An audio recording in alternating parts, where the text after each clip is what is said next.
Hello and welcome to the TPC podcast, where we fight to stay united even while we're apart. I'm coming to you live once again this week from the Paradox Studio, and I'm your host, James Lapine. I'm going to do something a little bit different this week. I'm just going to give people a moment to jump on. So if you are watching with us, it looks like a couple of you guys have hopped on now. I want to say hi to you as you're coming on the show. Pastor Jim, what's up? Good to see you on here. Jim is watching. So I'm going to give folks a minute to jump on just so I can say hi as you come on the show. So again, if you're coming on live with us, I'd love to know it. Jordan is with us. Okay, so the Paradox staff is represented. As the rest of you come on, just say hello, and I'll give you a shout out as we get started. You'll notice that I am joined by no one this week. Heather Thompson. Hello, Heather. See you on here now. Paradox staff just representing strong right now. Kathy Nance. Hey, Kathy. How are you? I got to talk with Kathy 2 weeks ago, I think. I know she's missing her baseball right now, but I'm glad that we have the TPC podcast as a great substitute for baseball, I know. So thank you for joining us for your lunch hour, Kathy. Joel's on here. Again, Paradox staff just representing very strongly. Looks like there are about 10 of us on here now. So that's great. I'll go ahead and get started. Like I said, I'm not joined by anybody this week. There's nobody here in the studio. We don't have anybody on my laptop, and so that's because I'm doing an Ask Me Anything. And so I'm going to talk through our gathering plan for May, and I'm going to take your questions, and that's just the plan for today. And so thanks for hopping on. And you are allowed to ask whatever questions you want. Like seriously, if you want to know what my favorite pizza toppings are, I'll tell you that. If you want to know why I named my 5-day-old son Leo, why did we give him that name Leo? I'll tell you that. And Jordan's going to post a picture of Leo in the comments. He is the sweetest little boy. And so there's going to be a picture there of my daughter Ivy hugging my son Leo. So, I mean, what other reason do you need to come on the live podcast? You get pictures of my new 5-day-old son. That's pretty amazing. Do you want to know why we moved from Denver to Fort Worth? Anything that you want to know about me? I know I'm relatively new here. I've been here about 7 months now, and I'm an open book. So any questions that you have, today is the day. Fire away. Ask those questions. But first, as you know, we do a local business shout out every week, and this week it goes to our good friends over at Salsa Limon. Yesterday was Cinco de Mayo, in case you forgot. I know all the days are kind of running together right now, but yes, yesterday was Cinco de Mayo, and Heather Thompson, our director of family ministries, graciously decided to bless the office with tacos. And I remembered how much I've missed walking to the downtown location of Salsa Limon on Sundays when we were still meeting at the Van Cliburn. When we were trying to make the decision about moving here, when we came to visit last July, I have to say that Salsa Limon played at least a minor role in that decision. I sat in Sundance Square on that Sunday. I was eating a piping hot burrito. It was slathered in unbelievably spicy salsa. And as I began to sweat and my nose began to run, I thought to myself, I could live here. I could live here. I could do this. So Salsa Limon, thank you for what you do. Thank you for helping convince me and my family to move here. Love you guys. Okay, great. Even more of you jumping on now. Again, as you hop on, let us know that you're here. Peter Colby, what's up? Good to see you on here. Joel Suarez says same. When he came to interview, I said, okay, if Salsa Limon helped me decide to move here, maybe I should take Joel over there too. So yeah, that worked out well. All right, great. Yeah, keep saying hi as you jump on. And then one other shout out before I get into our updates this week. Last week we got to thank Brian Shannon of Apparatus Coffee. He brought us a bag of coffee that was very generous. We've been enjoying that up here at the office. And then this week we get to thank the Berkeley City Group. So those who live in the Berkeley neighborhood, their city group decided to bless our staff with 20, that's right, I said 20 bottles of wine. Check this out. Check this out right here. This is my bottle of a Michelle Schlumberger.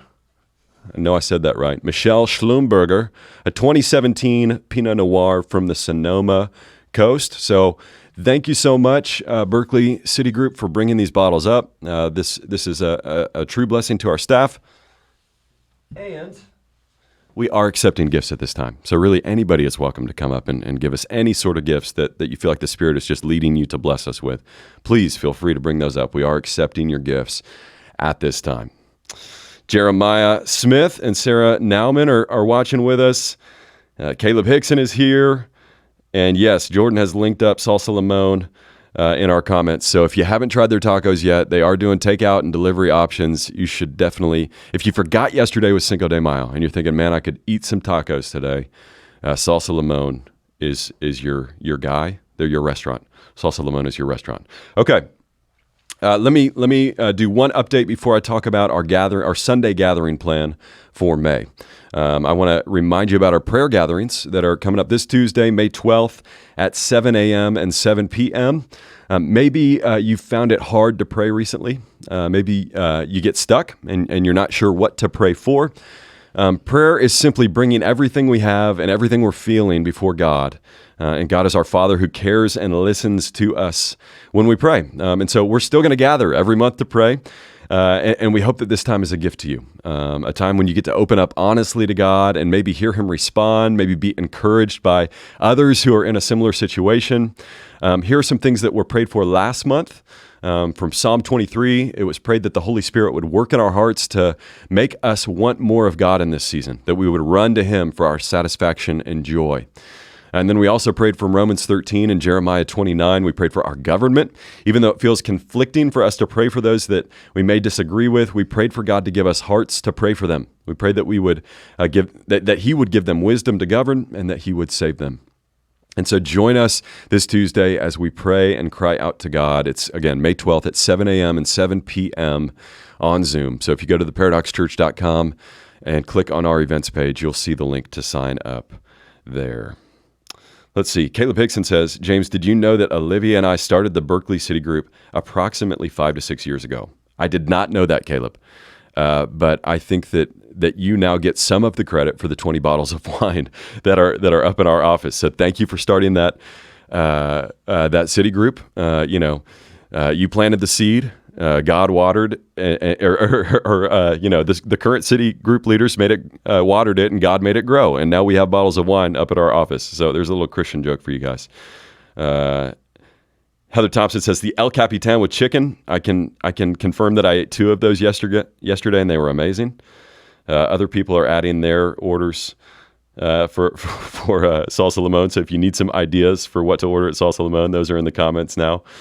And Jordan is also linked to where you can sign up for our prayer event this Tuesday. So I hope you can join us for that. Okay, now let me tell you about our Sunday gathering plan for the month of May. So Jim and I sat down, 2 days ago and said, okay, what are we thinking for Sundays in May? Some things are changing. The month of April is over. What felt like the longest month in the history of the world is over, and now May is mercifully upon us. And as I'm sure all of you know by now, Governor Abbott suspended the shelter-in-place effective last Friday, May 1st, which was also the day that my son was born. So that was lifted. And with that news from the government, or from the governor, our leadership teams have been discussing what our approach should be in terms of Sunday gatherings. So I'm not specifically talking about city groups here right now. I'm talking about what our Sundays should look like. And so with the limited knowledge that we have and knowing that more information is coming on May 18th, this is a situation that is unfolding day by day. Here's what we've put together. The first thing is Van Cliburn Hall, right? That's where we would normally meet on Sundays. Right now, we do not have the option to meet at Van Cliburn Hall. That's not an option that's available for us. They've decided to stay closed. I'm staying in pretty constant contact with them in terms of any updates that they're able to provide. And if the opportunity arises to meet in June, we'll consider that through prayer and the available information that we have at the time. But to be as explicit as I can be, we do not have the option to meet at Van Cliburn Hall right now. And that brings me to the live stream, okay? That's why we started the live stream. It's something that we had wanted to do anyway, but this pandemic forced our hand. And so now we've got what I think is a really well-done live stream. Really proud of the teams that have worked on that. We are, of course, going to continue with the live stream. That's something that we will continue to do even after we are able to meet in person again. So we're going to keep going with that. The big news this week is that we're adding a 5 p.m. gathering. So you'll now have the option to join us at either 10 a.m. or 5 p.m., whatever works best for you. Some other people jumping on right now. Savio has jumped on, and Brian Brown in Denver, Colorado. My old pastor, Brian Brown. What's up, man? Thanks for hopping on here. So yeah, this week we will be live streaming at 10 a.m. and 5 p.m. We're hopeful that this will help us reach even more people who might not be thinking about church on Sunday at 10 a.m. Maybe they're sleeping in, maybe they're having brunch, whatever it might be. People who haven't yet heard the gospel and are scrolling through Facebook, and they've got Netflix on, and they might decide to turn off that episode of The Office that they've already seen 5 times and instead join us to hear about Jesus and his grace and what he's done for us. That's one of the reasons that we want to have that 5 p.m. service available.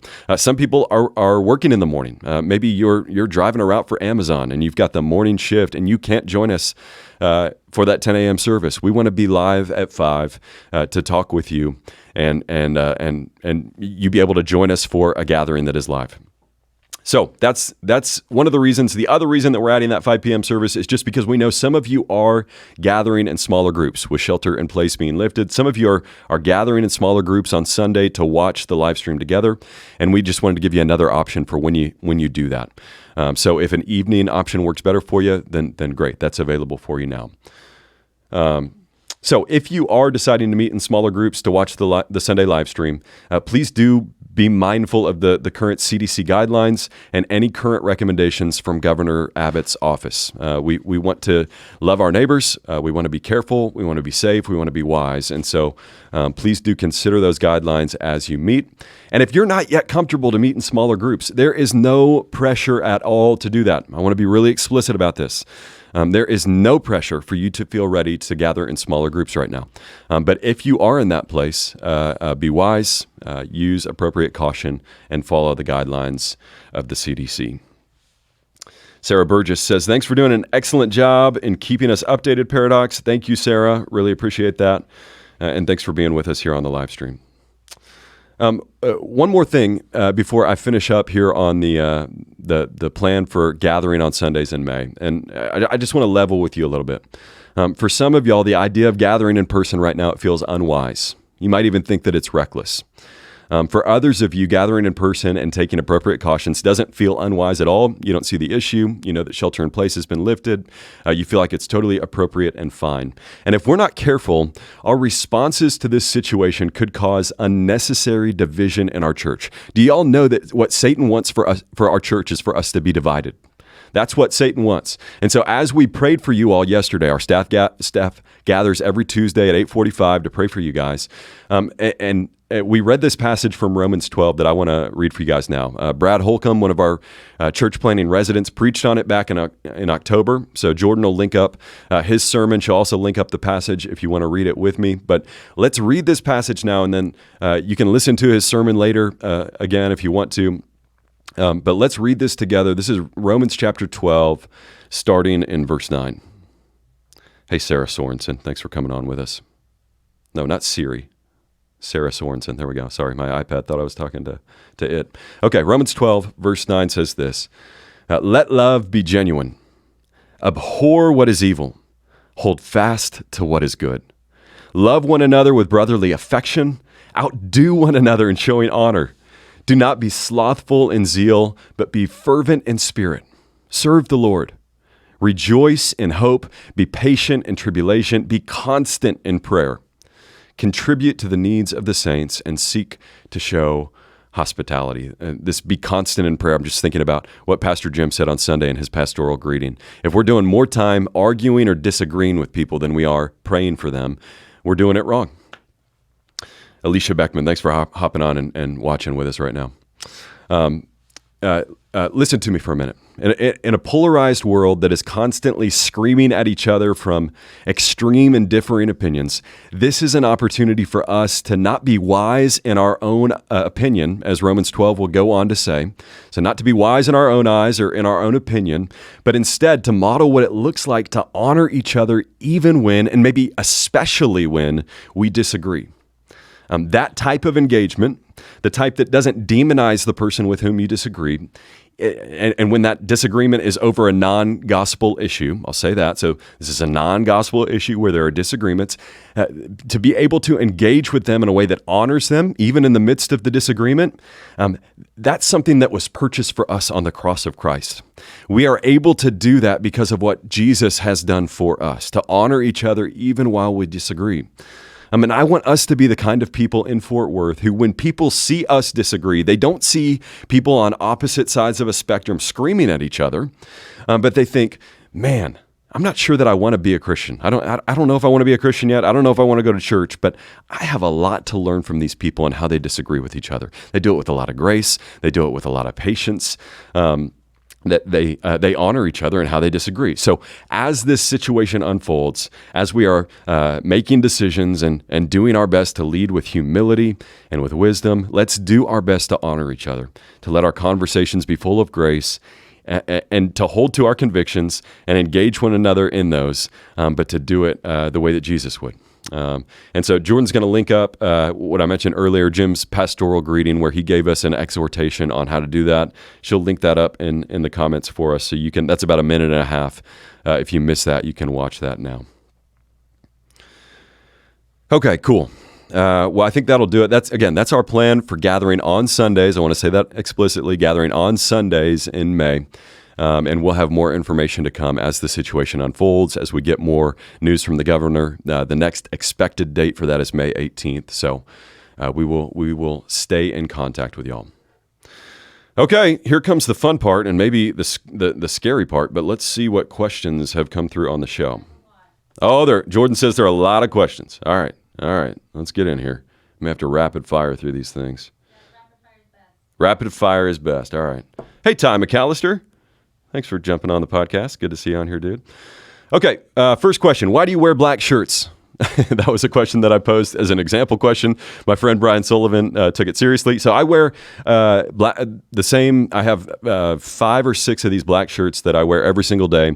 The really short answer is that there's a thing called decision fatigue. So you can Google that if you want to, decision fatigue. And not having to decide what I wear every day is just one less decision. It's just easy. I know I'm wearing jeans and a black t-shirt and tennis shoes. And that just makes it very easy for me to get dressed every day.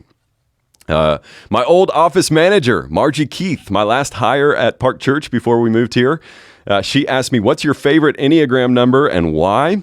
That's a very funny question, Margie. Of course, it's an Enneagram 3 because that's what my wife is. So I love those 3s.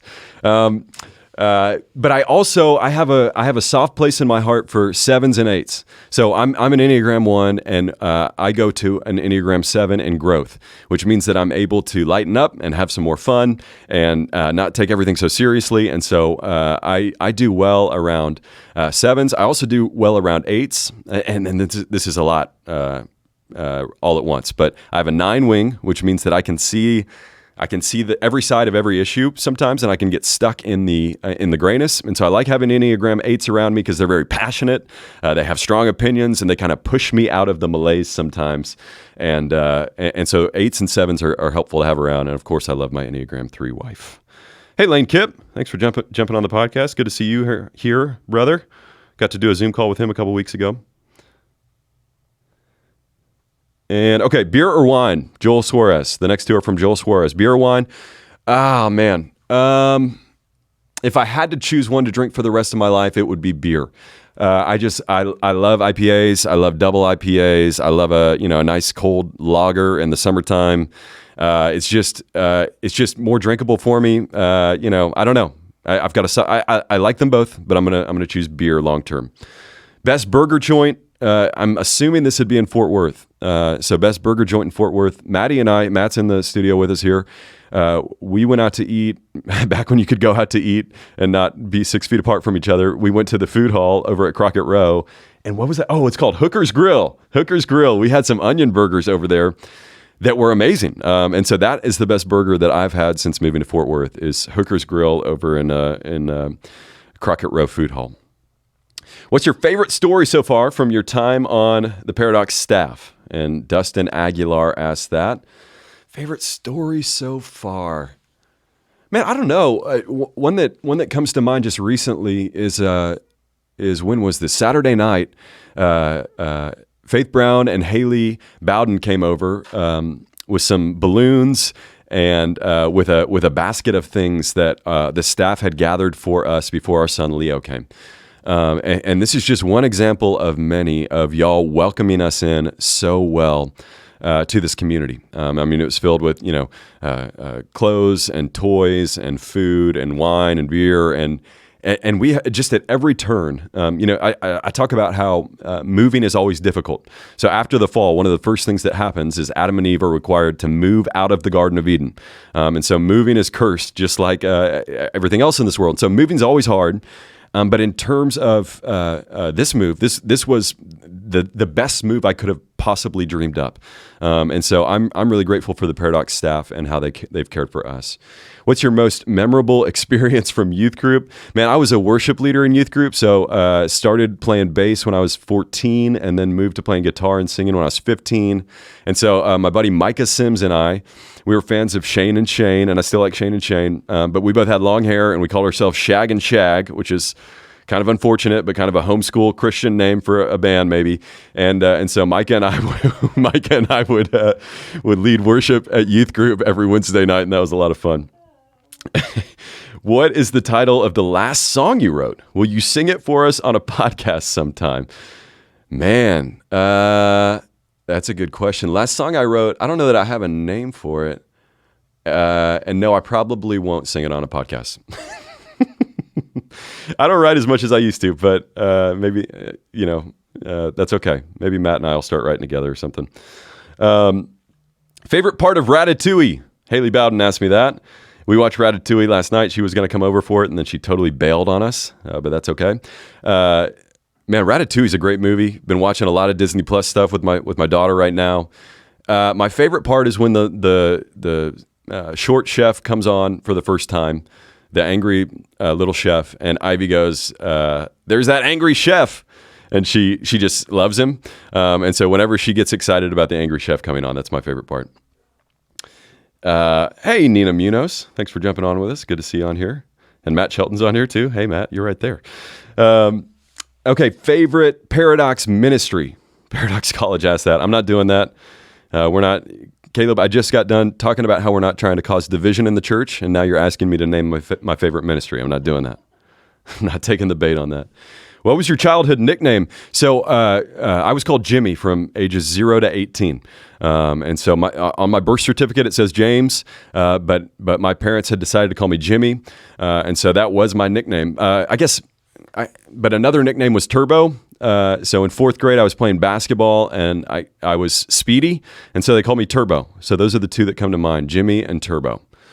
I changed it when I went to college because I was going on the radio, and to say I'm Jimmy Lapine just felt like a little kid. And so we changed it to my actual name, to James Lapine. I was on NPR stations in college. I would do that. Support for NPR comes from the John D. and Catherine T. MacArthur Foundation. So there you go. You didn't ask that question, but you got that answer. What's your go-to order from Taco Bell from Haley Bowden? Man, the cheesy gordita crunch. I've got to say, I have eaten...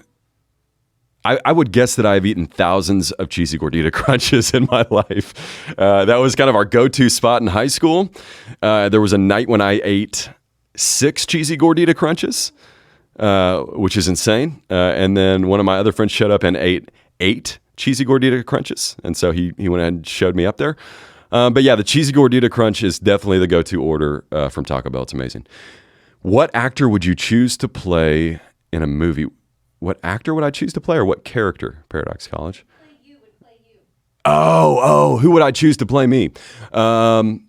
This gets into the naming of my son, but Leonardo DiCaprio is my favorite actor, so I think I would probably choose him. I got Macaulay Culkin a lot growing up, and so that would be unfortunate, but I may have to pick him. I got Topher Grace, and so that one's a little bit better.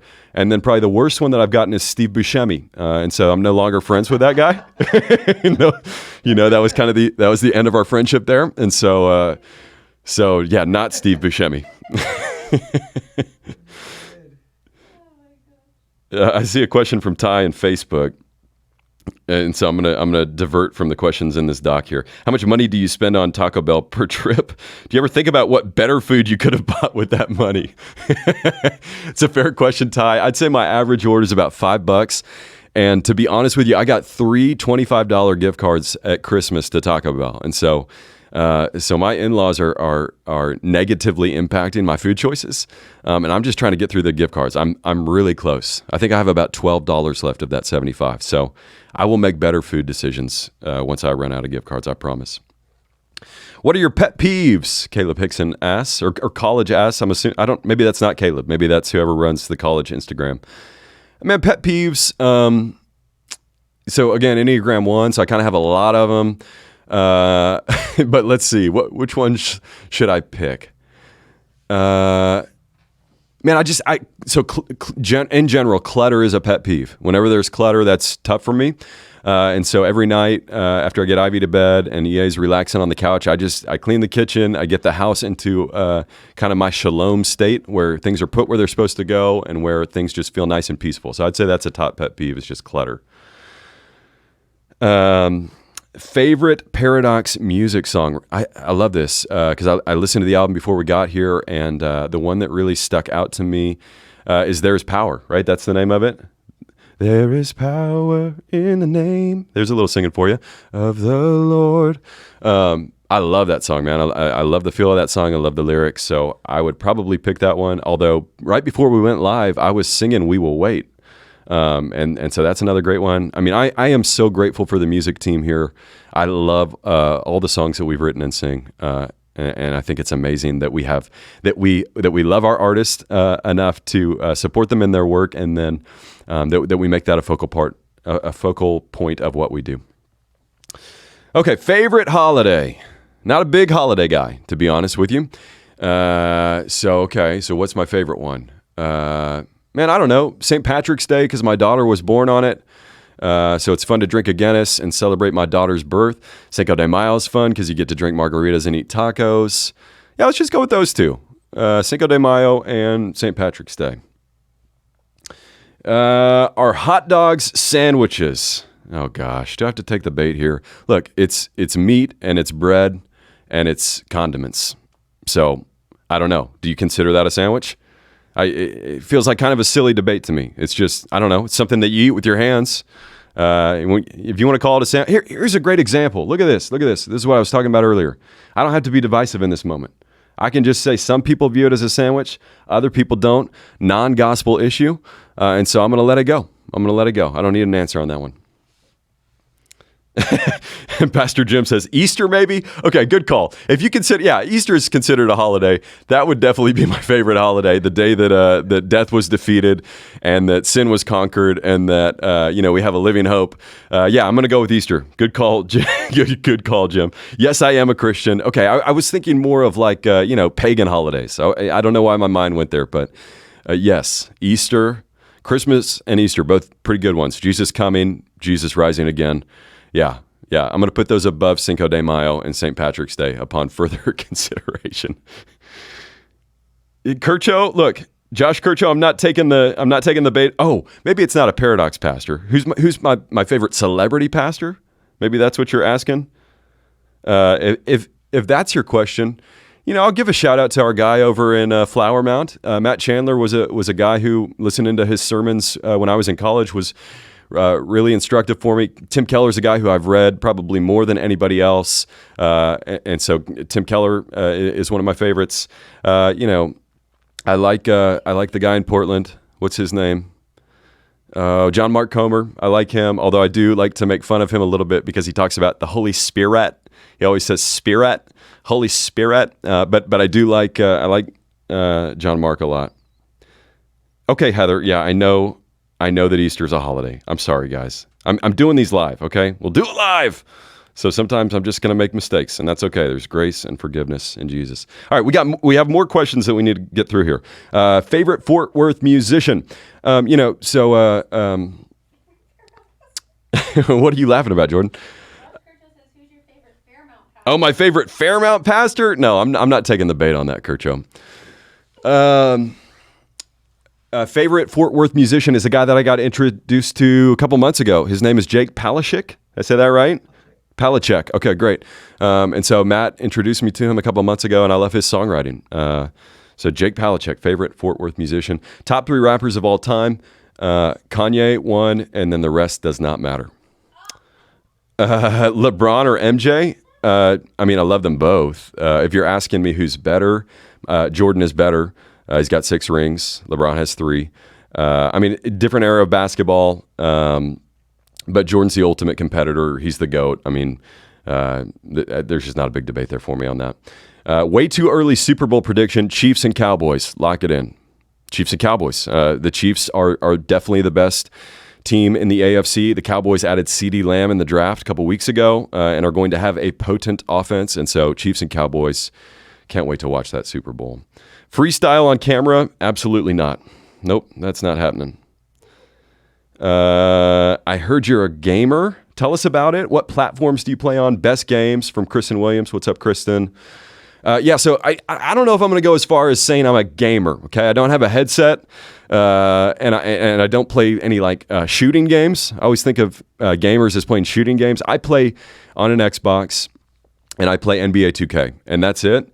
And so I've got a buddy back in Denver who will play basketball games, and then I like to start franchises and be the GM of the franchise. I can make trades, I can cut people, I can draft people. I like to just have total control of an NBA team in my fantasy world. And so that's really the only game that I play, Kristen. Do you play games? Tell me if you play some Xbox games. What is the best Oscar winner film you have seen? Oh my goodness, Kristen. That's a tough one. Staying on the Leonardo DiCaprio train, growing up, my 2 favorite movies from him were Catch Me If You Can and The Aviator. And so I love both of those movies. Let's do last year, though. I mean, I thought Parasite was amazing. And so if you haven't seen Parasite from last year, I'd recommend that. I'll stick with that. What's the most influential book you've ever read, fiction and nonfiction? Now I feel like I'm getting interviewed by you, Kristen. Do you have a job available? Is that why you're asking me all these questions? Man, I don't know. In high school, I read Crime and Punishment, which was heavy but amazing. I read Catcher in the Rye, which made me even more of kind of a moody teenager than I already was. And then I remember when I went to college, I was sort of not sure what I felt about Christianity when I made the transition to college and was kind of on my own. And so guys like Donald Miller, Blue Like Jazz, and then Rob Bell, which I know, we've got Farewell Rob Bell now, but reading Velvet Elvis was really helpful for me when I was in college. Even reading guys like Brian McLaren, they were the bridge for me back to, the Kellers and the Chandlers of the world. And so those are some guys who have been influential for me. What I'm reading right now is a 6-part memoir series by a Norwegian author named Karl Ove Knausgård. It's called My Struggle. It's really good. It's really long. It's a commitment, but I'm in it. And I've been enjoying reading that. We're also reading Brothers We Are Not Professionals by John Piper as elder apprentices right now. And that one's good. Okay, let's see what they're saying in Facebook here. The Aviator over The Departed. Oh, Kathy, The Departed is a fantastic movie. That's a great point. That was college for me, but yeah, I don't know. Aviator is a better Leo movie. Departed is probably the better overall movie, is what I'd say on that. Crunchy or smooth peanut butter? Josh Kircho really coming in with the hard-hitting questions here. I love this. I'm going to go crunchy peanut butter. I like a little crunch in mine, just a little texture. Smooth is going to stick to your gums a little bit more, stick on your tongue more. Crunchy kind of breaks it up. So I'm going to go crunchy peanut butter on that. Zach Konarska wants to know my favorite sandwich. Good. That was another one that I suggested. So the first thing that you got to know with sandwiches is you have to grill your sandwiches. Don't ever eat a cold sandwich, especially with mayo on there. If you want to talk about getting stuff stuck in your gums and in your teeth, a cold sandwich with mayo on it is a terrible decision. What you want to do instead is you want to put mayo on the outside of your bread, and then you want to use that as kind of how you grill your sandwich. And so you go mayo on the outside, and then typically I'm going to go turkey, and then I'm going to go a little bit of sharp cheddar, and then also some pepper jack. I like to go 2 cheeses on there. And that's a really good place to start, but I'd throw some romaine on there for some crunch. I like Sprouts. That's another good crunch option. But I'm a pretty simple guy in terms of just grilled sandwiches, kind of panini style. There's nothing better than when you're at the beach and you've been outside in the sun all day and you come in, you make a grilled sandwich, you got a big thing of chips on there, and you've got an ice cold Coca-Cola. That's pretty hard to beat. So I know that's kind of a basic answer, but mayo, lettuce, turkey, and some cheese, I think you're in pretty good shape. How is little Leo and EA doing? Olivia Hickson asked that. Man, they're doing amazing. Thank you for asking. He's so sweet. He was born on Friday, May 1st, and he's sleeping a lot of the day. Ivy is loving being a big sister. My mother-in-law's in town helping out with him. So he's sleeping pretty well. We're up in the night, but we're probably getting about 5 hours of sleep right now. And so all things considered, we're feeling really happy and blessed. I need a more versatile bread, Ty McAllister says. So bread is sourdough. I didn't specify the bread, but the bread would be ideally my wife's homemade sourdough. But if not, then you can get some sourdough at the store. Anna Kuhn is watching with us. Hey, Anna Kuhn, I haven't heard from you in a while. Hope you're doing well. Heather Thompson. Oh, yeah, she commented Tanner Milson. Tanner's on here with us. Hey, Tanner. Yeah, I think you were the last people that we had into our home for dinner before the pandemic got serious. And so, hey, Tanner Milson, I hope you're doing well. Oh, it wasn't Olivia Hickson. Okay. Well, I don't know who asked that last question, but whoever that was, Olivia, thank you for asking. Will you be partaking in barbershops this weekend? Kyle asked that. No, Kyle, I will not. I'm not cutting my hair until we can meet in person again. Okay. So I've thought about making that declaration on the podcast, and today just feels like the day. I may not cut it even after that, but I'm certainly not cutting my hair until at least we can meet in person again. That's my guarantee for you. How much for some Lapine sourdough? Tanner Milson wants to know. Man, you know what? I think rates are negotiable. DM me. We could probably go somewhere between, I need to let my wife speak for this. I'm guessing somewhere in the $5 to $10 range for a loaf of sourdough would be manageable. We could make that happen. We can just put it out on the porch for you and you can come by and get that. Okay, 2 more questions here, and I know we're coming up on our time, so we're over 30 minutes now. Let me get to these. What do you miss about life before quarantine? Catherine asked that. Man, of course, I miss gathering on Sundays. Oh, my goodness. I just, when I took this job, there was no way to know or to think that there would be now over 2 months of not gathering with y'all on Sunday. That just, it's terrible. And so that's definitely what I miss the most. Quarantine hobbies. Oh, man, I don't know. We were doing puzzles for a little bit. That kind of died off. Oh, you know what we did is we got the mail order caterpillar thing where you can help them turn into butterflies. I don't know. You promote an environment where they turn into butterflies and then you can release them. So that was really, if you have kids at home, that's a really fun one to do. Ivy named one of them Arabella. The other one was named Love. The other one was named Belle. I don't know. There were 6 of them, but she got to name all the butterflies. So that was really fun. Anything outside of that? I don't know. Getting ready to have a son, getting his room ready. But no, I don't think I've picked up any new hobbies other than learning how to do a live podcast and all the adjustments we've been making here. Okay, let's see. One last check-in on Facebook before we sign off. Peter Colby says, Benedict Cumberbatch or Robert Downey Jr. and Sherlock Holmes. I haven't seen either of them, and so it's hard to comment. But I will say that they're both fantastic actors. Man, that's a good question. Having not seen it, I feel like I would probably go Benedict Cumberbatch, just because he's already, he's from London, right? I want to say he's a UKer, so he's already got that going for him. He's got a good wit, great actor. Let's go Cumberbatch on that. Kircho asks, how much better is Texas than Colorado?